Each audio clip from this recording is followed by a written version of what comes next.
Data science course హైదరాబాద్లో నేర్చుకోవాలా లేకపోతే బెంగళూరులో నేర్చుకోవాలా అంటే ఇక్కడ మనము 2026లో ప్రజెంట్ ఉన్న సిచ్యువేషన్లో సో కొన్ని ఇన్స్టిట్యూషన్స్ కూడా బెంగళూరులో క్లోజ్ చేస్తూ ఉన్నారు. సో ప్రజెంట్ ఉన్న సిచ్యువేషన్లో డేటా సైన్స్ కోర్స్ విషయం చూసుకుంటే కాస్ట్ ఆఫ్ లివింగ్ చూసుకుంటే హైదరాబాద్లో కంపారిటివ్లీ బెంగళూరుతో కంపేర్ చేసుకుంటే కంపారిటివ్లీ కొంచెం లో ఉంటుంది. బెంగళూరులో కాస్ట్ ఆఫ్ లివింగ్ చాలా ఎక్కువ ఉంటుంది. కోర్స్ ఫీజు కూడా హైదరాబాద్లో లో ఉంటుంది, బెంగళూరులో కొంచెం కోర్స్ ఫీజు అనేది ఎక్కువ ఉంటుంది. దాంతోపాటు నెంబర్ ఆఫ్ ఇన్స్టిట్యూషన్స్ జనరల్గా ఏంటి అంటే number of institutions data science రిలేటెడ్వి ఎక్కువగా బెంగళూరులో ఉండేవి.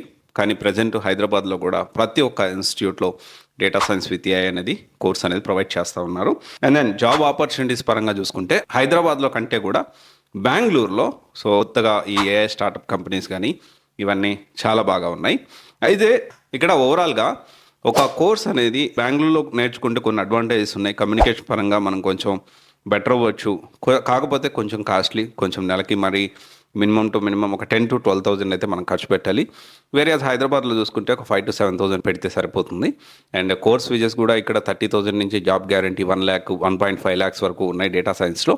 సో జాబ్ గ్యారంటీ ఇవ్వకపోయినా జాబ్ అసిస్టెన్స్ ఇచ్చే ఇన్స్టిట్యూట్స్ కూడా తక్కువ కాస్ట్లో కూడా ప్రొవైడ్ చేస్తూ ఉన్నాయి.